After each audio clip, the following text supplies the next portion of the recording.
Friend of mine actually got financially duped yesterday for about $2,000, and he went with another close friend of mine. They went to see a flat, and the person who actually presented himself for the flat wing was not actually the owner, and they had transferred the money and everything, but they can't reach a hold of him now, so they have registered a police complaint and stuff like that. So when they started telling this thing to people, everybody around them started calling them idiots. Like, they were like, you're so educated, you're so intelligent, how could that happen to you? You didn't verify them properly. And they started going on their particular things, that you're very stubborn and everything, and all the shits which people do. And I was like, this is so classic.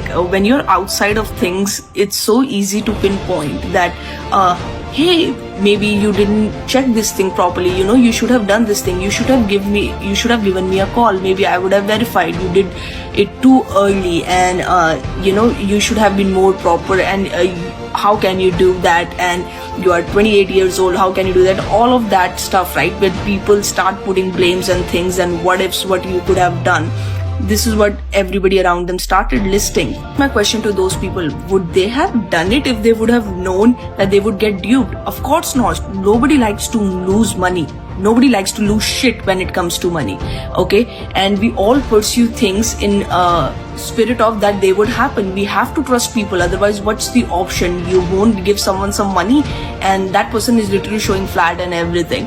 So this is the thing. People think that they have all these things in your control. Like, that wouldn't have happened to me. I'm so, astute in the matters of finances. And you can be the most astute, controlling, vigilant person.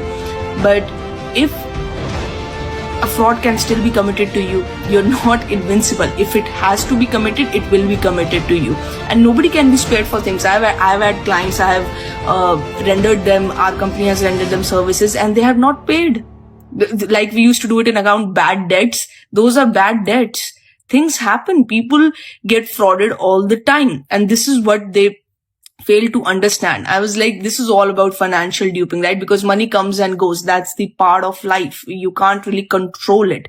And sometimes these things happen which are not in your hand. You can do whatever you're supposed to do. You can be the most vigilant person on the planet, but still fraud can be committed to you, even though you're a good person and everything. These stuff happens. That's life, right? Like French call it, c'est la vie, such is life. This is what happens. It's like, we have all talked about financial duping, right? But about emotional duping. Would you call those people idiots who chose to stay in abusive relationships, who chose to stay in toxic relationships? Would you call that child idiot whose parents are crackpots or addicts, but that child still takes care of their parents? And there are multiple millions of stories like that where children are in such households. They cannot just leave like that. Would you call those children idiots?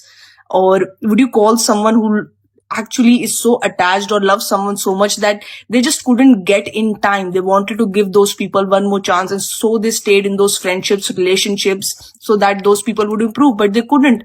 And they invested their time, energy, and efforts on a lot of other things. I think that's a much bigger loss than financial. That's emotional trauma.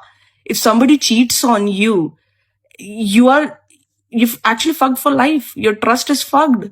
And you have to make arrangements in your brain to start trusting people again. So what's the option? You won't trust people again? Or you won't go see another flat just because you got duped? It would be hard. You'll curse, but you'll still get back out there. So that is what I was thinking. People blame so much of financial duping, but about emotional duping, it happens every time. That's much bigger loss. What do you want to do about it? You accept your losses and you move forward.